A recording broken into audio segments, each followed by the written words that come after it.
I do. I want to get in there. Wow, I'm actually dead. Are you dead? Yeah, I'm dead. Never, dude! Dude, look at that macro pyre, dude. Oh my god.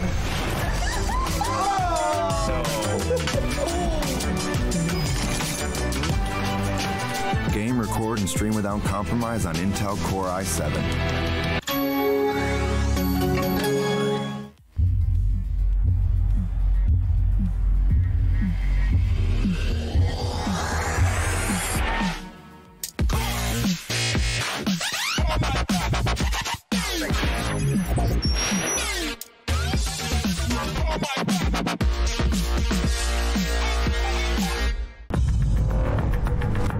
No matter what your passion is, soccer, rugby, racing, or esports, become a part of the experience with the moments we deliver.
Everything.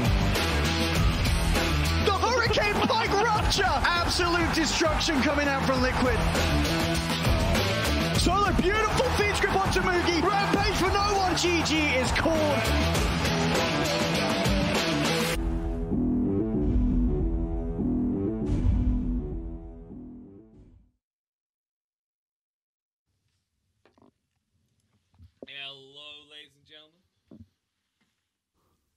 Hello, ladies and gentlemen, and welcome back to the ESL One Hamburg 2018 qualifiers. We're back here, me, Killer Pigeon, and of course Liz is joining me, ready to cover more SEA action. Day number 2. And this is where it'll be decided who from the SEA qualifiers will make it to Hamburg to fight against the best of the world. And, you know, I'm pretty hyped. We've already got draft underway, which we'll get into in a second, but, I mean, we've got maybe TNC on TNC or former TNC action again, right? TNC on TNC action, yeah. I mean, Predator's waiting, right? With a one game lead in the best of 5 final. They have a 1 game lead, but I wouldn't be surprised if you have a full best of 5 there. Like, it could happen. It could happen. But Tigers versus Team EVOS, man, that's going to be hype as well. It is. We haven't seen these two teams face off. Of course, they've both fallen to the power of TNC Predator. So it's everything to play for. And you know what? We've actually got a draft underway. Already? We have. Let's go. Do you want to see what we got? Yeah. I bet you do. Let's have a look. Let's hop in. Alrighty then. So, we can already actually see coming out from Tigers. They did go for the Pugna Nature's Prophet. That came after the Necrophos pick, which is the typical counter pick we do see whenever you pick that hero. Yeah, so we have the Nature's Prophet and the Pugna, 2 very common heroes in the current meta. Nature's Prophet, we actually saw him played yesterday as 3. Moon Meander, he didn't really have the best game with the Nature's Prophet, but yeah, maybe they can swap things around and play him as 5 this time. Maybe try another go with the position 3. It doesn't matter. This hero is definitely strong enough to be first picked. On the other hand, the Necro and the Jakiro, I mean, as you mentioned, Pugna just is one of those heroes that maybe isn't the best versus Necro on the laning stage, but after the laning stage, it just brings you a way of dealing with Necro in a very easy way. He cannot shroud because all your spells are magical, and he isn't really mobile, so your life drain can always kind of mess him up. When it comes to Jakiro, what do you think about this guy? I mean, he's pretty strong in the lane, right? He's a bully type lane, very Bully, hard to right? force Yeah. out. And then, I mean, your life is simple, Liz. You don't have to complicate the matter. After the laner phase, you just walk into a lane, you see a gank coming, you drop Macropyre and die. Man, that's... I don't know what kind of a Jakiro you've been playing. I've been watching a lot of solo Jakiro, right? Oh, right. So, just throwing down Macropyre is good for output. Bounty Hunt. Boo. I haven't heard of that one. I mean... Were you throwing off your words a bit there, Liz? Someone you haven't seen too much of at the Alright, moment. Bounty Hunter. Actually very interesting. A hero that isn't being picked at all in EU right now. Like, very, very rarely does this guy get picked up again. And partly, like, there are multiple reasons why not. First and foremost, he got nerfed. That's the first thing that happened. So they raised the mana on the Shadow Walk. And because of that, you had to invest more into clarities. And because of that, you couldn't really invest into sentries and region as much. And the problem with Bounty Hunter in the current meta is also the fact that this is a 2-1-2 meta. Basically, 9 out of 10 times you see lanes in which you have 2 on the off lane, 1 in the mid, and 2 on the safe lane. And Bounty Hunter doesn't fit that. Like, he's more of a roamer. And look at this, Tiger's answer with Tusk. We're going full 3 months before meta, right? Like, I don't think these teams got the patch notes. I don't think they heard about bounty runes. I mean, if you play the patch that's been 3 months ago, and if both teams play the same patch, then the game is gonna be definitely fun. As long as neither of these teams go for meta heroes, it's not gonna be one-sided, right? I mean, as in long as- fairness. if you both pick outdated heroes, it's gonna be kind of fun. I mean, this task, by the way, used to be a really good counter to the Bounty Hunter. So basically, what Bounty does the best is he harasses your mid or your safe laner, and he messes with him. He goes from invis into like few hits just to mess with him, to get him low, to waste his region, and then strike for the kill after that's done. However, what Tuskar does, he sits behind that core, and he waits for you to show up. Once you show up, he can just roll on you, use the dust, and then you can't really go into Shadow Walk and run away.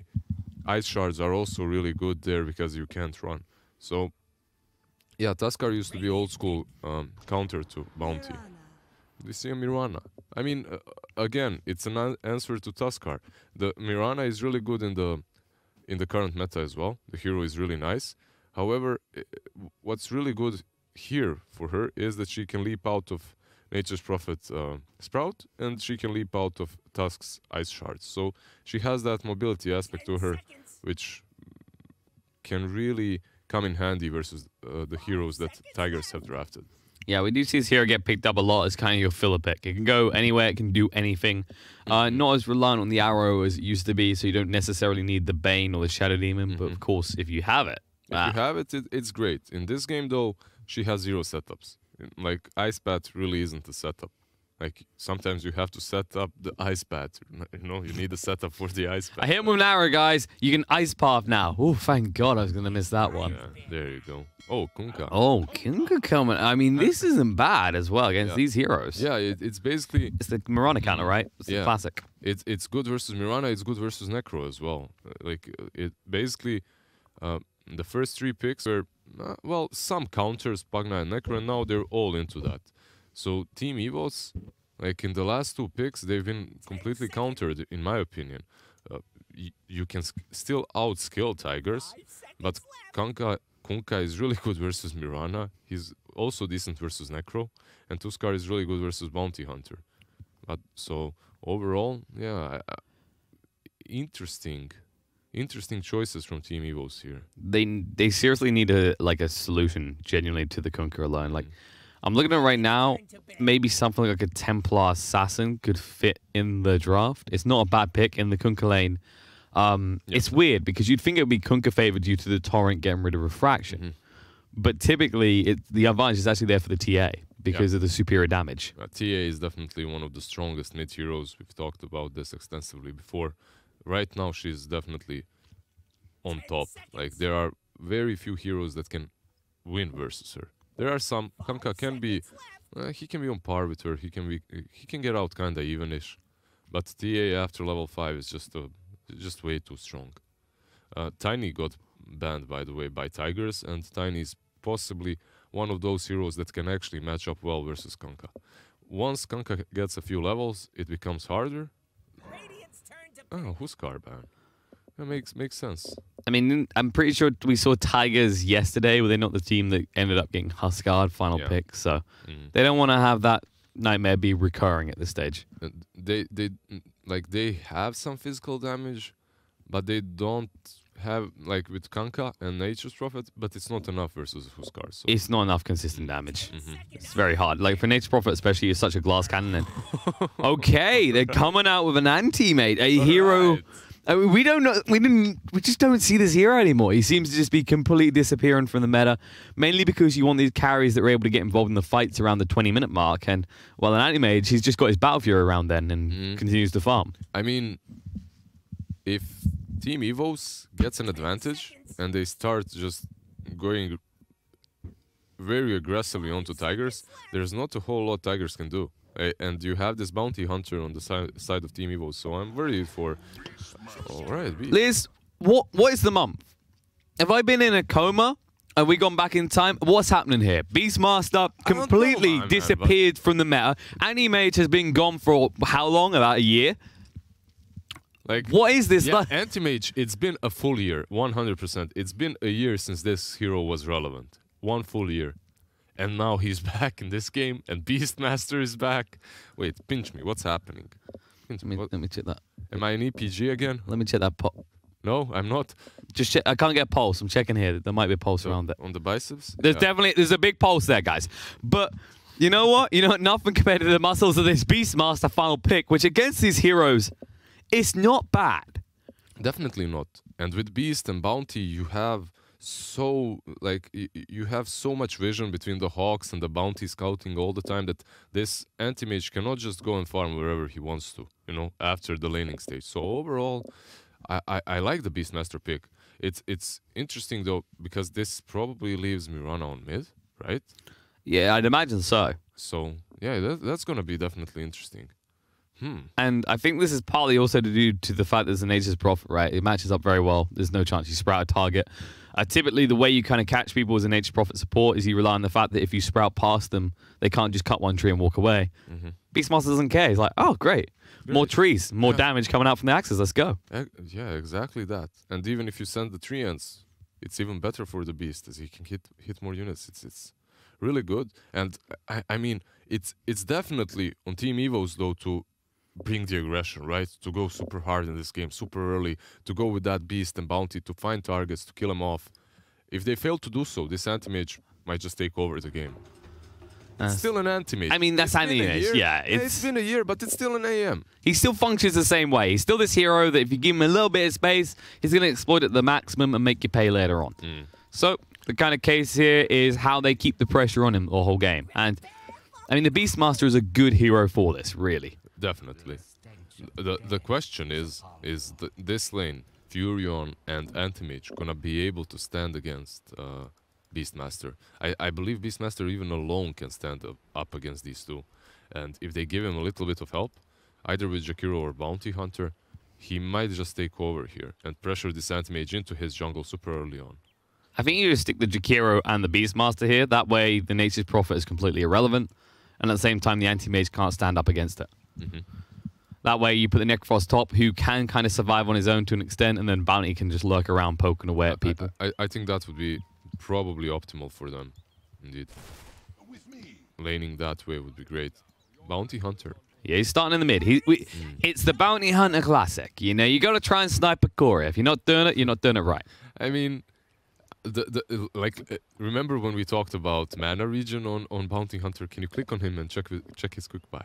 Just do that. I mean, he seems to be quite focused on a single item. Oh, you're talking about the stick. That's very good for regen. That's what you're on about right there. Yeah, or maybe the case that of these 6 clarities there. That's not that many. Come on, let's be honest. That's 6. It's fine. All right, Bounty Hunter handed a freebie there. For some reason, Zephyr was being a little bit greedy. They went around a little bit long on the other side. So, It looks like there's going to be 3 runes going the way of EVOS here at the start. It looks like they're swapping up lanes completely and sending Beast on top and then Necro on bottom. I mean, I understand this. You want to have your Necro on a... I mean... Why though? I understand that Necro is bad versus Pagna later on, but in the laning stage, it's not so bad, honestly. I think it's going to be the Ice Shards. Like, if you trap a Beastmaster in, he can fight his way out. Whereas a Necrophos, if you have to Ghost Shroud, you're screwed.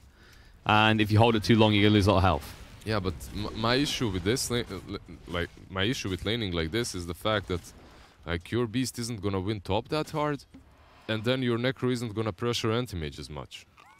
While you could have had this, like you might have had a Necro that's not really that farmed, but at the same time you would be pressuring anti-mage so much that it wouldn't matter. So it's kind of like EVOS have opened up in a logic of let's win all the lanes, which you can't do. You can't aim to win all lanes. You aim to win 2.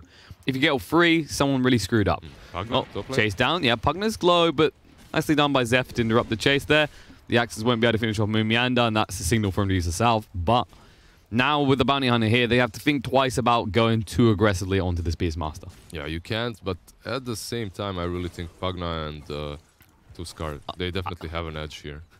We're already seeing how much the Necrophos can suffer in this bot lane. Yeah, this isn't the lane for him. The thing is, if you put Beastmaster versus 1437's position 5 Furion, that Beastmaster has a stout shield, and he has his wild axes, so it's very easy for him to tank up some damage from the treants.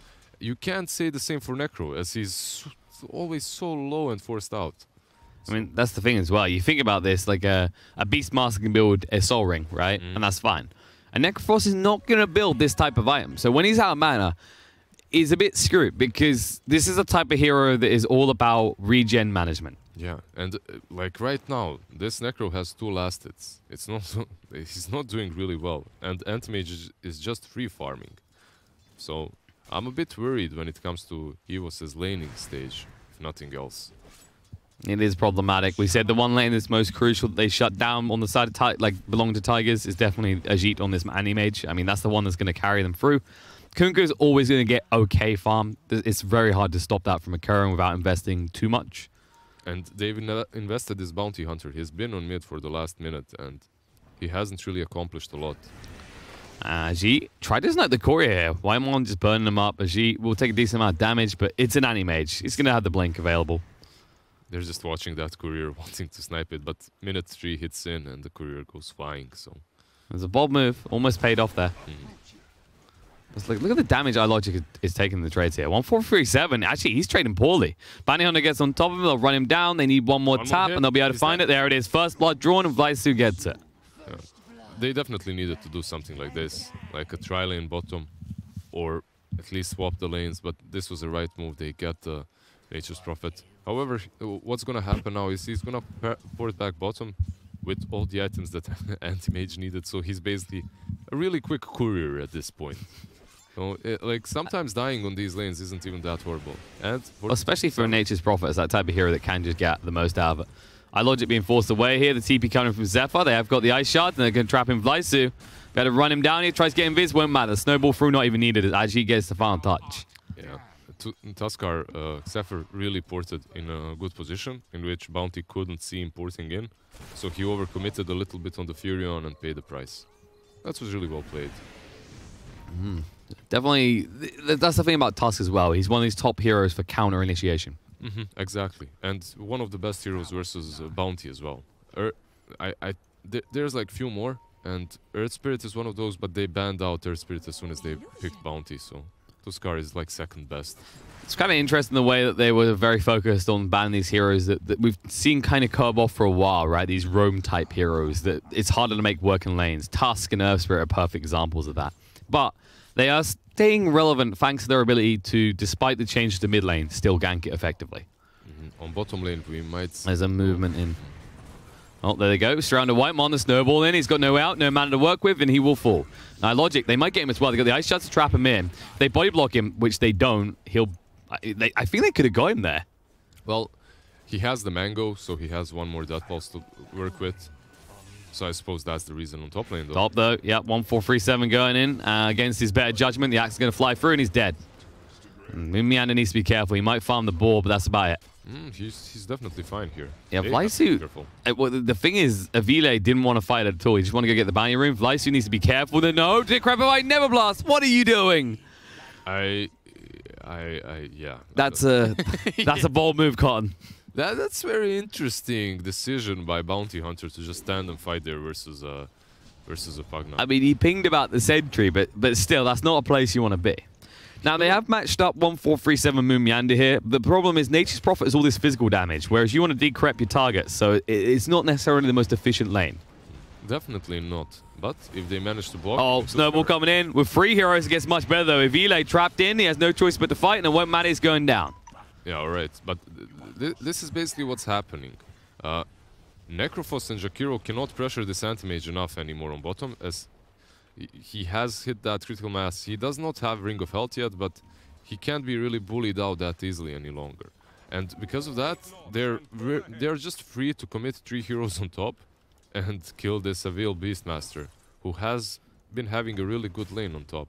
Well, a decent. Yeah, it's not been going great, but he was left alone. So what did you expect? And I can't imagine they expected much more than what he was achieving up to this point, but now it's going to get worse. Moonlight Shadow coming in. Dust Reveal in the mid lane. Facehugger trying to move away. They can't get on him just quick enough, though. Oh, Torrent? Oh, Torrent! No, he leaps into it! Beautifully done by In Your Dream. We had to move across now, but he has no X to work with. The chase continues. The Moonlight Shadow has a little bit longer left. They won't be able to get him in the end, but... Yeah, that was nice played by Mirana. Didn't get killed there. Forced them to use the dust. Yeah, he did have to use that ultimate, but it was alright. Relay taking a lot of damage. Snowball coming in the top lane. Life Drain did get him down to half HP. They have got the Ice Shards to work with. The Never Blast won't connect. Avile will turn around, trying to move away. Just wants to kite them out and buy time for Vlysu to run at Moon Meander, but he's going to go down to the Never Blast. And this is kind of the issue with picking a Bounty Hunter. It's not a very good reset fight hero, right? Like, it's the run at you and win. If you're not doing that, he kind of feels useless. Yeah, the problem with... Oh, bottom... nothing. So, yeah, exactly that. And the problem with Bounty Hunter as well is if he doesn't get these levels fast enough and if he doesn't pressure the lanes well enough, he can fall off so hard. This hero becomes useless, basically. You need that track as soon as possible, but you need to be winning fights, because that track is also useless if your team cannot win these fights. And top. They get a kill on the Zephyr here. He got left alone. There we go. At least he gets this. So it's a small step in the right direction. It's not great yet, but he's level 4 now, minute 8, which with the tome he should be 6 by 10. I mean, look at the positives here, Liz, right? The problem with Bounty Hunter is if you start to build a lead and then you start to lose fights, you give over loads of gold. Yeah. He's not at that point, right? He's not getting the extra track yet, so they've got the bounce up yet to come. Yeah, you're right. Actually, so right. Basically, it's tactical feeding. That's what you're saying. Of course, you know, this is like, how do I make Timbersaw relevant these days? I feed them, then I kill them at 6. Tactical feeding. Tactical, like you lose the lanes tactically so that you can win afterwards. You give them a false sense of hope. Exactly. You make them feel like you're bad, and then bam. But it was a trick. We weren't bad at all. There we go. That's it. We smart. And well, bottom lane, Anti-Mage is 5. Well, actually, Anti-Mage is 6, while Necro is 5. So. But like, even when you get the level in the Scythe, if you look at Anti-Mage already, he's got 2 points in the spell shield. He's not going down to that Scythe. Yeah, he probably will not go down, definitely. I mean, maybe if you get him down like 100 HP, but that's a big ask. He's going for that ring now as well, but he can't reach the shop, so... Did Vlysu accidentally went under tower for a second there. He just got pinged out by 1437. They know he's there. It's daytime and he just walked without invis. So. Overall, their wards aren't really the best either when you're playing Bounty Hunter. Usually you want some deeper wards, but... It feels like they're doubling down to an extent as well. Yeah, and these 2 wards are like, one of these 2 wards is very redundant. Whitemon? Can they get... No! Oh, he gets out mid-swing! Nope. That's your position 5 Jakiro with the stick. Can't kill him, because he has 900 HP almost. He's a very tanky boy. Yeah, very tanky, naturally tanky hero. Facehugger just wasted all this time bot as well, as the arrow gave it away when he missed on Dajit. And that's kind of the desperosity players, where you've been sitting there too long as a Mirana, and you just...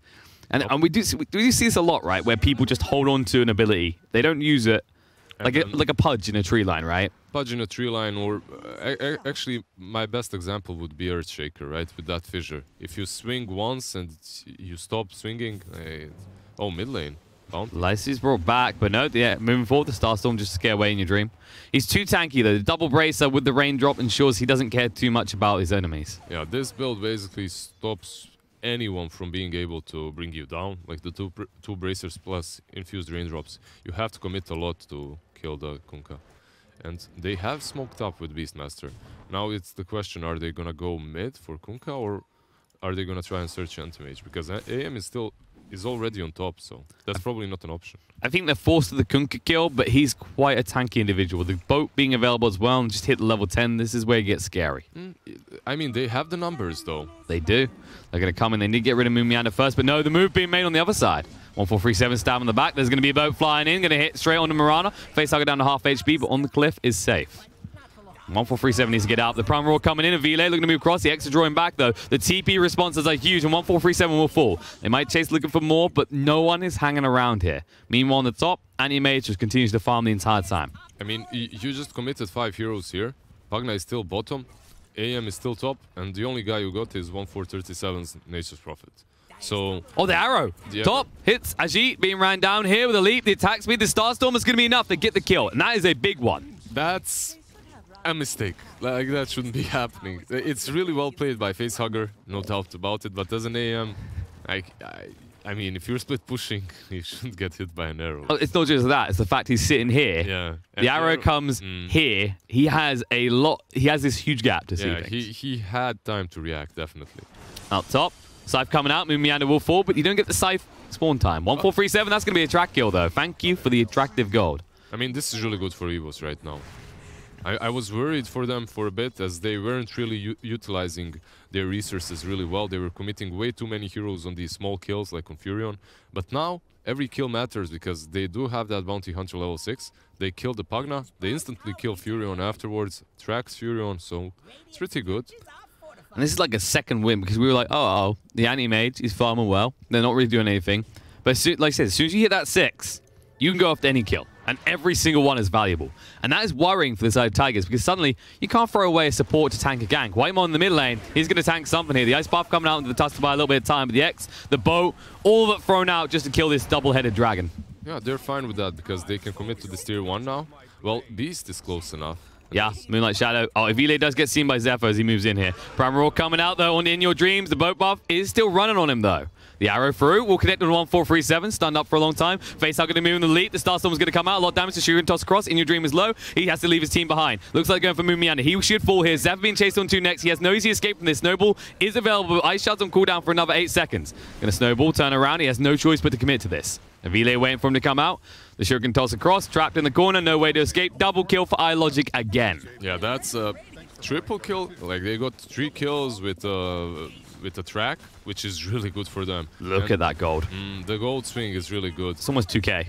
So overall, I think Tigers should be a bit more careful about how they push, because they do have that Anti-Mage who just isn't online yet. He's not able to join these fights.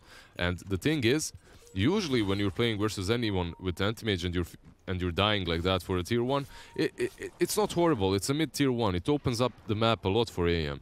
The issue in this game, though, is you're playing versus a Bounty Hunter.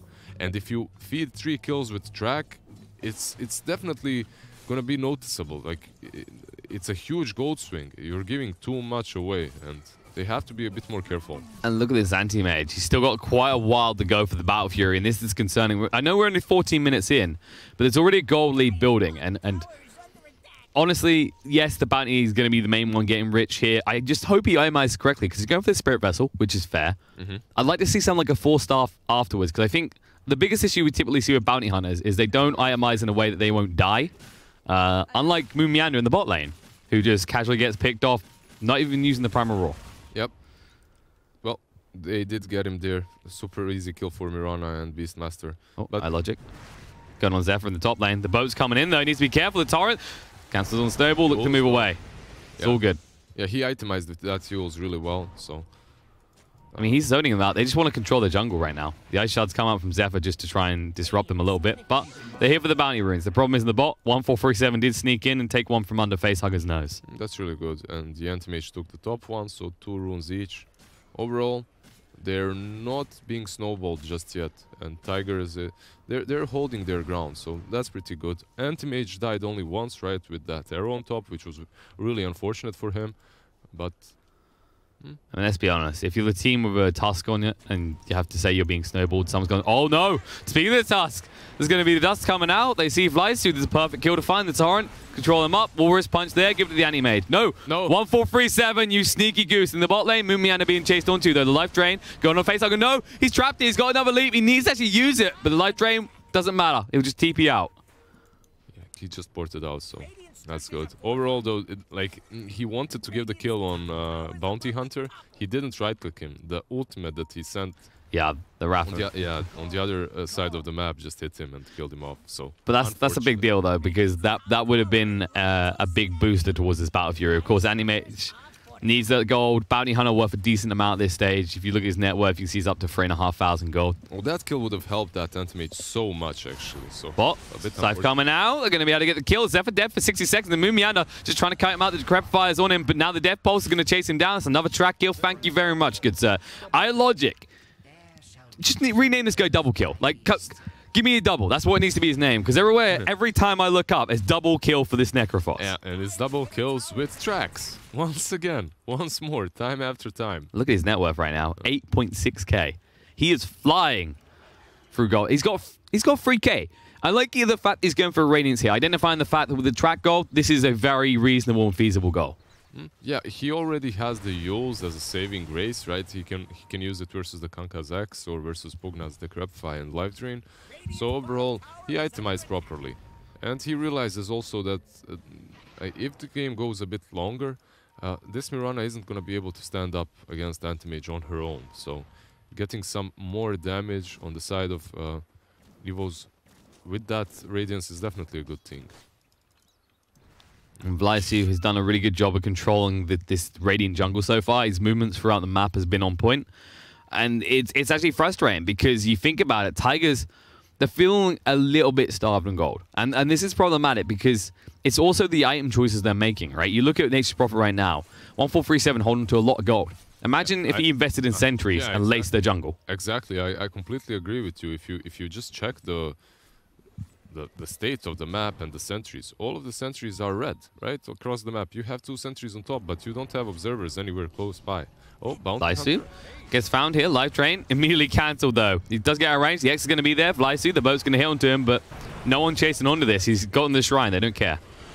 Chasing on though. The Ice Path's coming out. They're going to slow down the Moon Meander. They might be getting the Primal Roar coming out. They'll move forward. The Death Pulse is dead. Chasing on for more. Zephyr might be next. Avile still hidden by the moonlight. Oh, nice snowball across with the vision he had. Zephyr does escape. Mirana is still following though. Yeah, he doesn't want to commit heavily. The tier 1 here means there could be a response. They don't want to see a backstab occur here. Maybe they push on the tier 1 next. Yeah, there's most likely. There's a shrine as well, so you don't really want to do that. You just want to trap people. But overall, oh yeah. This is you got to try it, right? You miss 100% of the shots you don't take, and oh, the Ice Path, that shot will land at least for the Starstorms there. In your dream, is going to go down. The Torrent will hit onto the Mirana afterwards, but there's no follow up in return. Yeah, this is all basically because Furion went for Medallion instead of itemizing with wards and just helping his team out. I don't think the Medallion's doing anything here. Like, what's the goal? Yeah, it's not going to help you in any way. It's like I'm thinking you're not going to go Roche anytime soon. Your Pugna isn't going to, like, is it a Decrepify target? Absolutely irrelevant item. Right now, it's absolutely irrelevant. You might use it on a target that's being attacked, and that's it. So it might help out that way. But besides that, like, I don't see the point. Like, if they had invested into sentries and wards more, like that Kunkka would never die where he died the last time. And the thing is, like, they actually have a perfect combo for the warding expeditions. Of course, you X, teleport, place a ward instantly back. There's no chance it gets dewarded. Instead, like, their vision has been kind of stripped in a lot of ways. They've got vision over the EVOS' jungle, but when are they getting a chance to go and use that vision anymore? Yeah, I mean, those wards aren't that bad for Anti-Mage, like the ward that they have in their jungle. But overall, it's not perfect. Like, they just have not invested in vision enough. And you're playing versus Bounty Hunter, you're playing versus Beastmaster, and then you're playing versus Mirana, who can pop that ulti at any time and run into your jungle. So overall, yeah, I dislike that fact, but yeah, so far they haven't been punished hard enough, at least. But I think that's kind of the weird thing, is that you're in a scenario where that ward they've got in the Dire jungle is good, but it's not an anti-mage focused ward. It's always someone but anti-mage that's here, right? Like, he's very defensively farming on his side of the map. And that could easily go wrong because he's been switching between this kind of like safer, like, secret shop area and the main jungle, which is where EVOS have been just having a lot of foot traffic. Top lane. Ice buff going to come out. White Mon will go down. That way he can protect himself. They're going to look to move away. The boat's going to come in as well. Uh-oh, flies through here onto here. Drawn back with the X, but they can't chase both. The arrow catching on in your dream. They're going to move in. The primal will come now as well. The Scythe down. He's going to die. The Pugna going down as well. And on the side, they will lose 1-4-3-7. And in the Batman Eyelid, 3 heroes dead on the side of Tigers. And that's with the boat buff. With the boat buff, and again it's track kills. There's Vessel on Bounty Hunter. Every time they lose a fight, they lose at least 1300 gold. They give at least 1300 gold, that is. So. And Facehugger, this man has been on point on this Mirana this game. His movements, his arrows, maybe not 100% hit rate, but he hits it when it matters. Those arrows definitely matter. That arrow on Anti-Mage changed the pace of the game completely. Oh, and you know what? Well, your medallion on Furion might not matter, but the medallion on Beast definitely does, because you can take Rush like that. And with that, like, you can opt to take all the tier 2s that are remaining. Even the, I mean, there's a tier 1 first on top. Let's not get ahead of ourselves, but that's gonna fall in a matter of seconds. I mean, I'm looking at it now. 1-4-3-7's next target is the Glimmer Cape. I feel like at this point, maybe a Meter Hammer would have had better value than the 2 items. You're forced to get the Glimmer Cape now in response to the Necrophos and the Jakiro. Oh, man, you should be an analyst, you know? Like, I was gonna say Meteor Hammer before as well, but the thing is, it's very expensive, and if he goes for that, then they're gonna starve. Like, the wards are just never gonna be there. But well, if he's not gonna buy wards though, right? That's the yeah, I mean, there are no wards anyway, like very rare ones, so here and there. And because of that, I guess Meteor Hammer would have been better. Glimmer Cape is really nice versus Necro though, so in that way it's all right. Yeah, he's forced itemized defensively now. It's like the medallion has slowed him down so much to that extent. I think that's like that's the core focus. Like, I agree, Meteor Hammer's a bit greedy. It's kind of like the weird thing about playing Extra Profit support in the first place is it doesn't play well from behind. It really doesn't. It's not a recovery type, right? It's like if your team is fighting and you're behind, you ditch them and you go push a tower. The good thing about him is, though, that he can do what he's doing right now. Creep, skip, force them back, arrow mid, does not connect. Another hunter, though. Can keep chasing it. He has the track on him, so he takes a lot of damage before he blinks away. Yeah, he's still farming, though, with that. He's still going for the jungle. Mumiana, hit up by the Yules here, coming down. The boat's going to hit on Logic, and he's up in the air, but he's got the Aegis, so he doesn't care too much. He'll go down once. The Macropar on the ground, Pugna taking a lot of damage, will tick out. They have to back away from this quickly. With the boat gone and expended, they can't try for a second attempt. And iLogic, he said, this is a perfect location. Why would I leave anywhere? X-Torrent drawback, but there's no follow-up available. Yeah, they did take that Aegis down, and at the same time they abandoned the Anti-Mage, so he was able to creep skip top. Like these wards right now, you see this tree on top? I mean, they're all right, because what they do is basically they allow Anti-Mage to just creep skip on top and farm that triangle all the time. And this is the fantastic thing, is despite the fact that Tigers are behind, they are starting to manipulate the outer lanes correctly. The Nature's Prophet in the bottom as well. Yeah, that's it. Like, I wouldn't mind seeing Meteor Hammer on this. Oh, he actually canceled the port.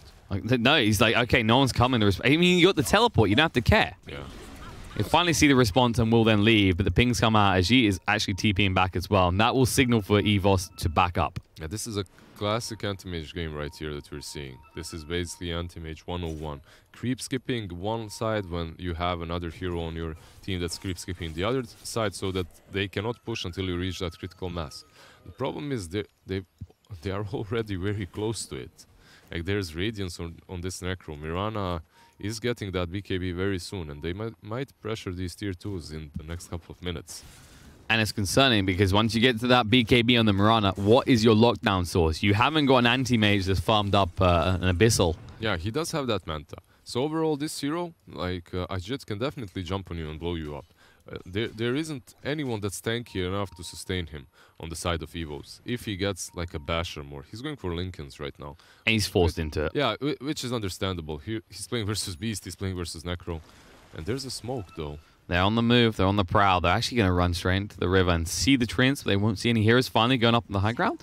There's a Moonlight Shadow coming up. Moon Meander needs to be careful here. Does put down the Neverwall, but the Spirit Vessel on top, and the arrow connects, and he's dead. Scythe in the face. Logic taking a lot of damage. He Yule to dodge out the drawback into the torrent, and In Your Dream throws out the boat with the Macapire on him as well. The Primal Roar holding him in place, taking so much damage, ticking out so fast with the Spirit Vessel as well. He's not going to be able to make that, or is he? He turns around the armlet, Snowball coming in, but no, the pop, the BKB from Facehugger just in time to stay alive. He's leaping around. He's cutting him up perfectly, falls the G up to the high ground and goes back down to the low as he cleans up Zephyr. And suddenly Animage, he can't hang around. He finds amazing Mana Void, but it's still not enough. That was much closer than EVOS would have liked.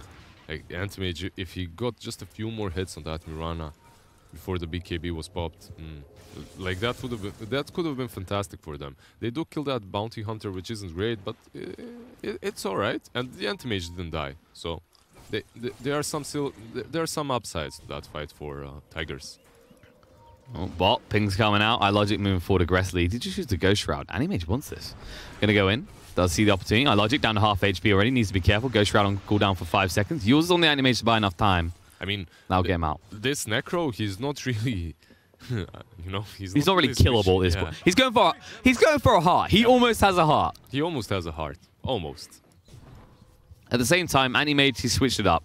He decided Lincoln is way too defensive. We need to take a risk. There's no way we win this if we keep just reacting to the item or hero choices. So the first thing that I thought he was going to buy after Manta was the Basher, and then I saw the Lincolns and Quick Buy, which I understand. The Basher is going to be a bit more aggressive, definitely, and with that Basher, it doesn't matter if Mirana procs that BKB or whatever. Like if he jumps on her, he can get that kill, which is really nice. And I think the difference is that he's... By the way, no, he's messing with us. He's going back. He's going back to Lincoln's. I don't know if I agree with this, though, because I understand why he wants it, but you look at the lineup of EVOS, and they are approaching critical mass. And if you keep being in a stage where you're forced to respond to their items, you're never going to get ahead.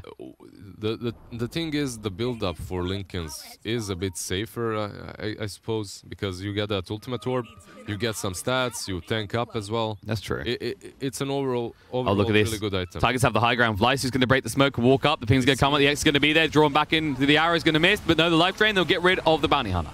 Buyback comes out straight away. He wants in this. He thinks this is important. They're moving in. Necrophos needs to turn around. The Primal Roar coming outside. Zephyr, he takes enough damage. He's gone. 9 seconds on the sideline. Evile trying to move in here. Agi stands ground. The BKB Facehugger goes in. Agi, he's going to go down. He can't stand against it. Moonmeander going to get low. The leap's coming forward. This is a very big Facehugger. And he just wants to turn you all into aliens. The buyback's going to come up from Moonmeander, but it's too late. 1437 is going to go down. And Kunkka is on the high ground, not really achieving anything now. With the boat on cooldown, he doesn't know what to do. Yeah, I don't think that ultimate orb mattered that much, but in my honest opinion, even if you had Basher there, it wouldn't have changed a single thing. Maybe you get a little bit lucky. Moonmeander stands still with the life drain. He's going to be a little bit worried here. Has to be careful with the track on him now for the Shuriken tosses. And iLogic, look at the health on this Necrophos. This is... Oh my goodness. The Sprout's going to be there to hold in place. The Ice Path catching on the Moonmeander. The Shuriken toss through with the dual breath. The boat's coming in on iLogic. But the arrow does connect on the Moonmeander. They'll run him down the right clicks. The Facehugger gets the kill. iLogic still stands. Any other Necrophos would be dead by now. Any other, but not iLogic. With that heart, it's not really easy to kill him, man. Like, look at that guy. They force the buyback on Zephyr. iLogic has the heart proc and says, back in. We're not done yet. Come on. Rinse, repeat. They have no solutioners right now. They're still waiting on the boat for another 25 seconds. The track always keeps track of the Kunkka. I mean, if he isn't regioning because of the kill region, right? On Necro, he's regioning because of heart. So it's... You got to balance it, though, every once in a while, you know. And he's got Scythe coming off the cooldown in 40 seconds. So once Moonmeander's back up, he's a prime target for another Scythe. There you go. They'll take one, and they'll be able to take the range pretty easily, actually. Maybe they back away. There's no rush. The melee one's the important objective. Yeah, after that, you just back off. You back off, you take the shrines, you close up the map, you take next rush, perhaps. Or you smoke up, you do the rock skip. Or Ajit goes aggressive and gets caught by Yules into a nice path combo with the BKB. The Facehugger is just going to work. No, the Primal Roar as well. Going to go actually on the Zephyr instead. The blink away by Animage, but well, Tusk won't be so lucky. 7 seconds on the sideline, and In Your Dream, he's too far out of the base. He has to turn around, look for an opportunity to kill off at Vile, but he won't find it. And Facehugger, damn right this man is godlike. He's getting out of control. I mean, after this, they can just take bottom. There's no buybacks. There isn't. You don't have a buyback on Kunkka, you don't have a buyback on Tuskar. They expended everything they had available, and it was very obvious to the side of EVOS. As a result, they'll keep going with the Necronomicon creeps now this time. Yeah, it's very... Moon needs to be careful. The Yules, they're going to have the arrow in the ice buff. He's going to die here. He's been dead already, and he's going a long time again. 50 seconds on the sideline. Is he? Banner Void does going to kill the Cypher return. No, he's going to get low. They get him. They won't get the extra on the side, but it's enough. He's dead for 80 seconds. No buyback. 1-4-3-7. Last man standing. What's your solution? What's your solution? Don't die. I don't think there's a solution to this. I mean, they got a tier 2 top. They have still got a tier 2, but they are now 2 lanes down. Yeah, this isn't where you want to be, because once that Anti-Mage respawns, yeah, it's still an AAM, but this is a game out of his control, definitely. They have to do some fantastic moves in order to come back. This is what we call the bounty hunter's wet dream. If you look at the net worth, you see it just keeps going down and down and down. And that's what you're looking for. As long as there's no dips in that road, no bumps, you're happy as a bounty hunter. It doesn't matter if you die as long as you're still gaining more gold. Yeah, of course. The only thing that you have to do as bounty is track. The only thing you do with Jakiro here is you use your liquid fire or the ice path after the Yules, and we said about survivability. It's a game for them. Yeah. And he went for the Yules next on the bounty hunter. And then, like, it's important we highlight the items the bounty has, because he is in a position where he's the comeback gold when you think about it. He's the easy kill. But against the Kunkka, no X's, no drawbacks, no easy pickoffs anymore. Offensively, it's also very good versus Kunkka, having that Yules, right? So he can't X himself to defend. There's that. And what else can you do? You can mess up with Pugna's combo, so that's really nice as well. Definitely has a lot of options. Definitely works better than the 4-star this type of game. Or Blink. Overall, though, EVOS is completely in control right now, and unless they make some silly mistakes, they should be fine to wrap this one up. Yep, it's just a matter of waiting on the Roche, which will spawn in a minute, and then they'll probably grab that and then go to the base. Logic up here, though. There's a pipe on Kunkka. Tigers want to make a move, but Flysuit charging in here. Sees all 4 of them. They're getting decrepified, hit with a life drain. The Yules comes out, the Magpie down. Mumiana needs to move away. Trying to move in. Vile does have the Prime Roar available. What's your target? In your dream, already thrown out the boat. They're a bit reluctant to hit them up when they've got the boat buff on them. So they'll wait it out, and they'll just push in. Yeah, so now there's no boat for 40 seconds. This tier 2 should fall, the shrine as well. And this is problematic. That was the insurance policy that Tigers had left. That was the means by which the whole base could not be destroyed. And there's a BKB now on Necro as well. Like, what do you do to him? How do you kill him? I mean... You don't. You really don't. The only question is how eager are EVOS gonna be to try and push this high ground, because they can wait for Rosh. They should wait for Rosh. It's gonna be up. It's gonna respawn in like, what, 10 seconds? So I mean, I'm looking at this, and it's like, I'm looking at the items that Tigers have, and they genuinely have no way of killing this Necrophos. Maybe Bounty, though. Oh, Snowball in. Flysuit being chased onto the ice shots. Push him a little bit further away. Now the Sprout will trap him in. He needs to be careful. There might be a turnaround. 1-4-3-7 taking this much down. The Manavoid coming out the Prime Roar as well. The War Spikes to control up. Vile will be turned on, and Anti-Mage. He's taking a lot of damage, but not enough. They will be able to fell this big fat Beastmaster. He's down for 70, but he has buyback. But look at this as well. Look what Facehugger found. You know that thing that's very controversial, that thing that can spawn just outside the Roche pit? Might it be that same thing that makes you hit twice as hard? It might be, in fact. Have you heard of this mythical item? You absorb it. I don't know if it's like a digestible or how you put it in you, but it gives you a big buffer. It's some rune of double damage, right? Oh, yeah. The rune of double damage spawning next to Roshan is definitely ridiculously strong, especially when as it spawns just as Roshan is up. So you can walk into that pit, and they didn't even have to commit a Beastmaster buyback. Like, I saw an opening there when they killed Beast, but they weren't fast enough. Not that DD. They killed him. They killed him because of bounty, but the bounty was also so low that he had to go back. And I saw maybe an opportunity in which Tigers could have went to the Roche pit and fight 4 versus 5, but there was a buyback on Beast, so that would have. I mean, he wouldn't have been able to get over quick enough is the problem. It's like, you think of actually, the catch with EVOS is, other than Necrophos, everyone on their team can die very quickly if they get grabbed. Not so much Facehugger now with that second life, as well as having the Butterfly. Yeah, there's Cheese on Necro, there's Butterfly and BKB. I mean, this Mirana does not die anymore. She's going to get to the point where she's stronger than Anti-Mage, even like 6 slot, I think. Yeah. Like, once you get the crits and then a Satanic, it's like, okay, I'll fight you. Yeah, they're searching for AM on top. He has that Hawk with Beastmaster. He's scouting. Keep going. Keep going. Go on, little Hawky. Nah, you're too late. All right, Azir will just TP out. No way they interrupt that. Meanwhile, in the mid lane, trying to move forward. They might see an opportunity. In your dream, moving forward. The ice path will not connect. The track means they can keep chasing. He's down half HP already. He hasn't thrown out the boat. Will have to, just so he takes less damage. Logic moving the BKB. He wants to go further, so Cypher's going to be there. The Lincoln's way too late, but the boat buff does keep him alive. That's the pipe, of course. Mirana On the side, they will find a kill on a 1-4-3-7, but that's the consolation prize. That's the thing that if anything has to be expended, they can kind of afford to give over. Yeah, I don't think they can afford to give anything any longer, though. Oh, definitely. But like, if you had to choose anyone to throw under the bus right now, who's it going to be? You throw 1-4-37 under the bus. He nominates his tribute. Yeah, there we go.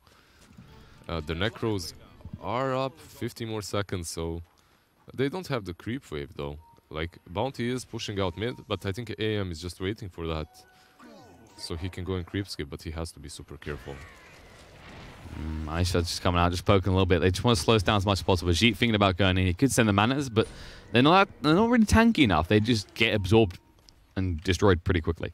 Yeah. And bot lane, iLogic's on the high ground. Well, we've seen this before. You need to kill him in one go or you're screwed. Economicon creep does get killed. How do you even kill him in one go? Like, look at that. Good luck, that's all I'm going to say. Yules, BKB. Hold the stomp control and Jeet. Pop the Lincolns. Thinking about this. They haven't got Cypher 50 is the problem. It's very hard to get this kill. They already get the tower. iLogic still just casually standing here. Nothing actually threatening him. Yeah, they're just going to slowly take down this side. The Furion is alive now, though. The thing is a psychological effect on Tigers. Eventually they're going to get frustrated. They know they have to move before they lose the entire lane. No, they're going to try something. They're going to try to make a move, definitely. iLogic. Furion is there. Look at, he doesn't even care about the life drain. He just tanks the whole thing. That's... The Sprout to hold him in. It's like, this is the perfect front liner for them. The boat's going to come in, going to kick on the face to Hugger here. Does leap away just in time, though. iLogic just...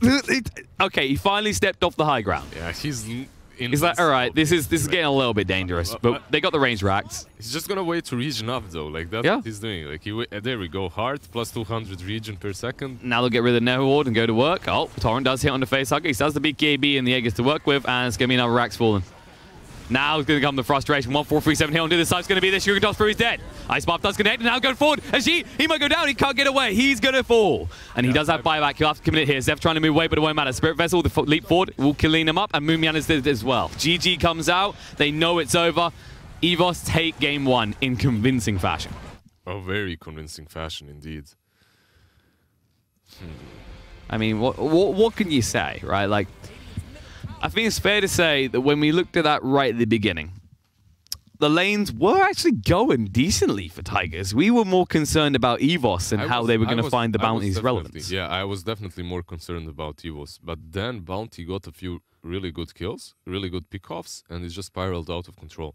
I honestly still think that EVOS could have laned better, like could have maybe positioned their lanes a bit better. The thing is, when you're playing versus an anti-mage, or when you're playing versus an anti-mage, or with an anti-mage, the thing is, if you go safe lane and you provide him with full free farm, after that stage, after the laning stage, he's still AFK. So he's still gonna go and try to farm that Battle Fury, to try and farm Manta, right? He's not gonna join fights. And this is the thing. If you commit so much into shutting him down or enabling him, he's a null factor later on. You don't have to do that. So what EVOS did is they decided to pressure the other lanes, and then we'll deal with anti-mage when the right time comes, right? Because it's basically simple. The guys that you allow to farm the most in the laning stage, they have to do something instantly after the laning stage. That's the thing. That's the trick. And you can't prepare, like, after the laning stage, it's not the late game. It's the mid game. And in the mid game, anti-mage does nothing. So I think Tigers might have given him a bit too much early on, and that's it. I think it's maybe they should have pressured some other lanes instead. I was gonna say, I think there's like variable factors to it as well. So I think one thing we can really highlight quite well here is that you kind of get yourself in the scenario of thinking you're okay. Like, the lane went okay, the anti-mage farmed okay, but you seem to forget there's a bridge gap. After that lane, he still needs space, he still needs time, and that's what you're hitting on. But the difference was they weren't even giving it to him anymore, right? The pressure was coming in. Yeah, like, there were two things after the laning stage, right? First, it was that arrow on the anti-mage. Like, one kill usually does not make a big difference, but when you kill an anti-mage that just got his Battle Fury, it's so huge. Basically, instead of him being able to creep skip your lanes and stopping your push, he's on the sides for 1 minute, and after he respawns, he has to get in position to start farming properly. And the thing is, if an anti-mage is farming his own jungle, he's not farming properly. The strength in AM is farming the enemy jungle and creep skipping it, stopping the push that way. But if you're farming your own jungle, you're not stopping a push. They're just gonna come at you, and it's definitely not great. And Battle Fury is that type of item where it's like you said, he just picked it up, still worth killing. It's not like a Spectre or Radiance, right? The difference there is Spectre picks that up, I can go fight. You don't go and fight with Battle Fury, you go and farm. Yeah, you go and farm some more, that's true. And you know, also one more thing, like Furion with Medallion instead of... That was our biggest questionable moment. Committing into more wards and sentries versus... Like, if you're a position 5 and you aren't buying sentries and wards, even in your pubs, you're gonna get muted, reported, right? So, I'm not certain. I'm not certain about going for that. I mean, you can go for that Medallion, but slow it down a bit. It's not really important. Buy some more wards, some more sentries, so that your team does not die all the time on your side. I would definitely like to know what was going on in the mindset of 1437, because he had to have a plan there. And of course, they all go and reflect for a few minutes while we have a short break, and then come back and see what better plans they can come, what they can innovate or change. So stay tuned, guys, and we should be back shortly with Game 2, because these are best of threes. We'll go to some ads. Just some small ads. ESL One Hamburg is brought to you in part by Intel, Mercedes-Benz, Vodafone, DHL, Alienware, Logitech G, and PaySafeCard.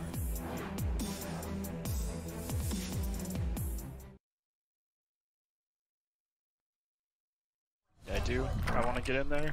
Wow. I'm not dead. Are you dead? Yeah, I'm dead. Never, dude. Dude, look at that macro pyre, dude. Oh my god.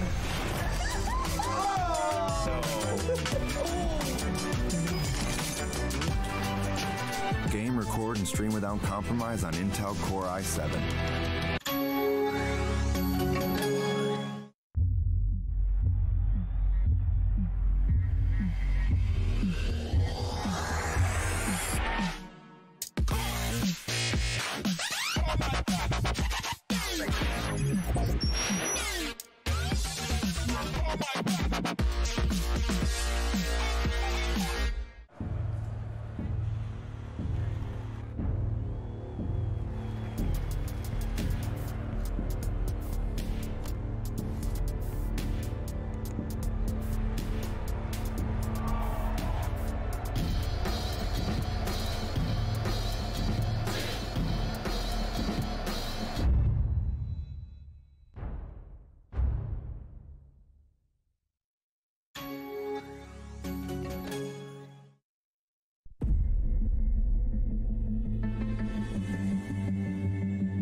Rover, here. Fetch. What are you doing? Oh, Rover. Red Bull gives you wings.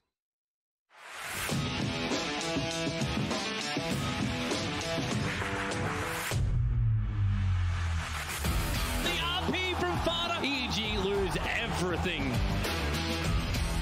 The Hurricane Pike Rupture! Absolute destruction coming out from Liquid. Solo, beautiful feed script onto Mugi. Rampage for no one. GG is called.